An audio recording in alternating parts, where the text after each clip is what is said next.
Like in any relationship, communication is important, especially when it comes to your money. Do you know that your money is communicating with you? Through your statements. We have Ken Butsey back from Integrity First Planner, as always, fabulous information. So we're talking about those things that come in the mail that I open up and go, uh-huh, fine, and I don't even read them. So how do you help us with this? Well, that's easy. If you're not reading it, fine. It's the ones that are reading it I have the problems with.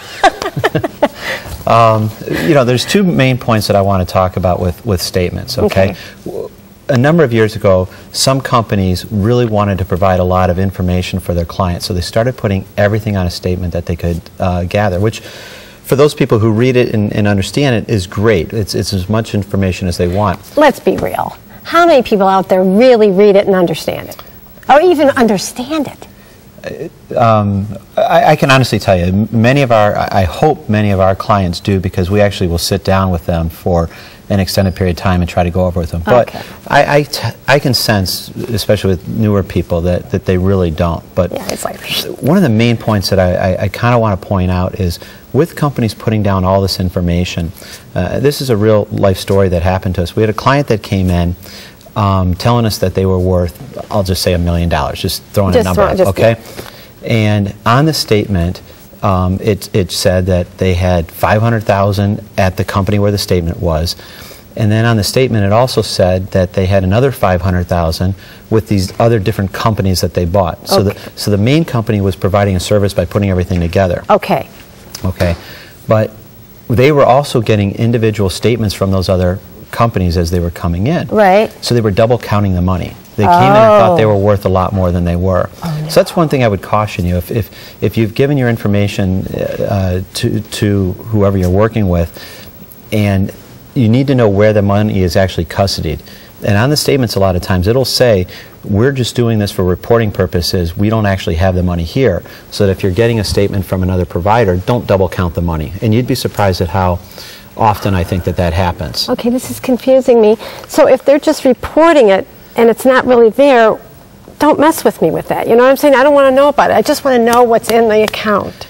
Well, like I said, they are trying to give you more information, and I'm okay with that. Just understand that, you know, I hate to have someone say, oh, I thought I had this, and and I don't. And there's a second point I wanted to bring up with statements. A lot of times people decide they don't want to work with someone and they want to move on to another company or another bank or whatever. Okay. And so one company may have on their statement what you actually paid for an investment, and that's very important. And then when you transfer to a new company, you want that information on what you paid for that investment to transfer to the new company. I've seen so many times where the new company is reporting the value of the investment on the day you turned it in.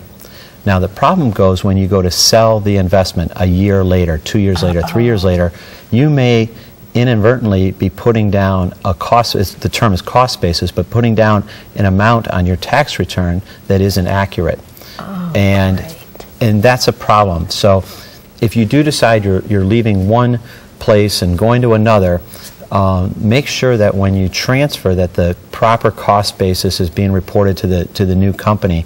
Otherwise, you know, you could go sell something thinking, oh, well, I don't have any tax liability, and then find out later.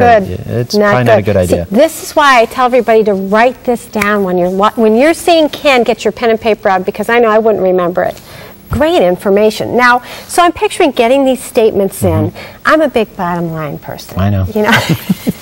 Just tell me how much I got in there, you know. But do you recommend we should be looking at all those columns that break it down? Or does it matter or not? Well, no, I honestly, and I can tell you, we work with some people that have a few $100,000 and tens of millions of dollars, and at the end of the day, it's the bottom line. That's what I can say more from an investment strategy is if you're actually going to go and look at each of the pieces in your portfolio, we like to advise people that each thing in your portfolio is there for a particular reason, and you should know what that reason is and what its purpose is, and you should be able to measure how well that is doing compared to what you thought it was going to do. So we try not to get too emotionally attached to an investment. If you have an investment that went up 50% and we only thought it was going to go up, say, 40%, well then we would probably be advising if we didn't think it had much more room to sell it, whereas people are saying, oh no, this thing's done great, I want to hold it forever. Right. So what I'm saying is,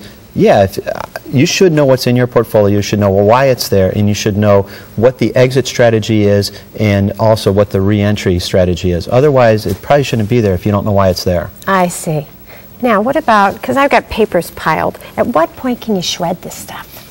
You know, it drives me crazy. Every other day you're getting another thing. Well, sometimes that might be a better answer for a question for an accountant, but I like to say you should at least keep all of your annual statements, and you should look at the annual statements and make sure you agree with it. If you don't agree with something on any statement you get, you should be calling the person that has the money, the bank or the financial company, and saying, I don't agree with this, and correct the mistakes right away, because actually there is a window of opportunity to get things corrected, and if you don't get it corrected within a certain amount of time, you might be... Oh, I didn't know that. Yeah, you might be out of luck. All right, and if you have any questions, you call the person that's helping you, which in this case would be you. Well, that's another thing on the statements, and that's also important. You can call the financial advisor, but everyone's statement that's coming from an institution should have the institution number to there. And that's actually a way you can kind of do a check and balance on your advisor. If your advisor says you have one thing, you can always call the bank and say, what is it that I actually have? Right. Can I go to that bank's website and see what I actually have? Okay, great information as always. Thank you. If you have any questions, you got to call Ken. His number is 216-751-4229, and your website is integrityfirstplanners.com. Thank you as always. Coming up next is Ask Coach Kathy. Coming up, if he gets his master's, she'll be alone as the master of their home, life, and kids. Kathy holds a master's class to help them both. And next week, Mom's the Word. We'll help you say Happy Mother's Day next week on Can You Relate with Kathy Dawson.